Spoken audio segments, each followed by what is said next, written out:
강변북로 방화대교와 가양대교 사이를 운전하다 보면 맞게 되는 악취 경험해 보신 적 있으실 겁니다. 바로 난지 물 재생센터의 하수 처리 과정에서 나오는 겁니다. 지금 보시는 난지 물 재생센터. 위치는 고양시 대덕동인데 관리는 서울시가 하고 있습니다. 고양시 일부 지역과 서울 여러 자치구들의 하수와 정화조 등을 처리하고 있는데 그러다 보니 근처에 사는 고양시 주민들은 늘 불만이었죠. 왜 서울시 하수를 우리 동네에서 처리하냐. 이런 고질적인 민원 때문에 지난달부터 주민들은 난지물 재생센터를 지하화하던가 영구 폐쇄하던가 이런 요구를 하며 난지물 재생센터의 차량 출입을 막고 있습니다. 고양시도 박원순 서울시장이 직접 나서 문제를 해결할 것을 요구했습니다. 지난 2012년 이 문제를 해결하겠다며 서울시가 상생발전 공동합의문을 체결했지만 여전히 뒷짐을 지고 있다는 겁니다. 최근 난지물 재생센터를 방문한 인근 주민의 주장 들어보시죠. 분뇨가 방치가 되니까 냄새가 얼마나 나겠습니까? 우리 지역 주민들은 그래서 슬러지에 대한 냄새, 분뇨에 대한 냄새, 음식물 쓰레기에 대한 냄새를 갖다 맡으면서 식사를 하고 24시간 생활을 하고 있습니다. 이러한 것에 대해서 서울시가 좀 더 적극적으로 나서서 해결하진 않고 주민들이 괜히 이기주의적이다, 돈 받으려고 한다 이런 이야기를 하는데 그건 아니라는 거죠. 네, 서울시의 기피시설로 타 지역과 갈등을 빚는 건 난지 물 재생센터뿐만이 아닙니다. 인천의 수도권 매립지입니다. 서울과 인천, 경기도 등 수도권의 쓰레기가 매립되는 곳입니다.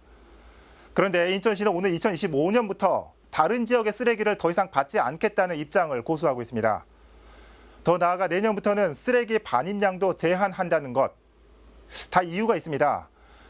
지금 서울, 경기, 인천이 함께 사용하고 있는 3의 1 공구 매립지는 당초 2025년까지 사용할 수 있는 규모였는데 매년 반입되는 쓰레기량이 늘어나고 있는 겁니다. 이대로라면 예정보다 1년 빠른 2024년도에 포화될 가능성이 높기 때문에 1일 반입량과 이에 따른 페널티를 정한다는 겁니다.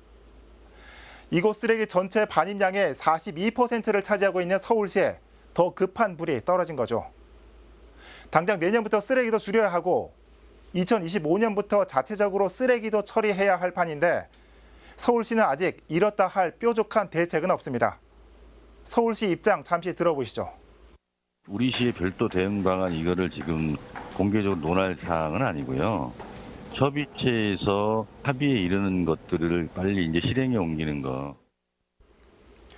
네, 일반적으로 부지를 선정하고 환경 영향 평가를 거치고 이 순수한 공사 기간까지 고려하면 매립지 부지 조성까지 4, 5년이 걸린다는 게 중론입니다. 이 과정에서 예상되는 인근 주민들의 격렬한 반대와 민원을 제외했을 때 말입니다. 전문가들은 쓰레기 발생기 처리의 원칙에 따라 서울에도 매립 부지나 더 많은 쓰레기 소각장이 필요하다는 입장입니다.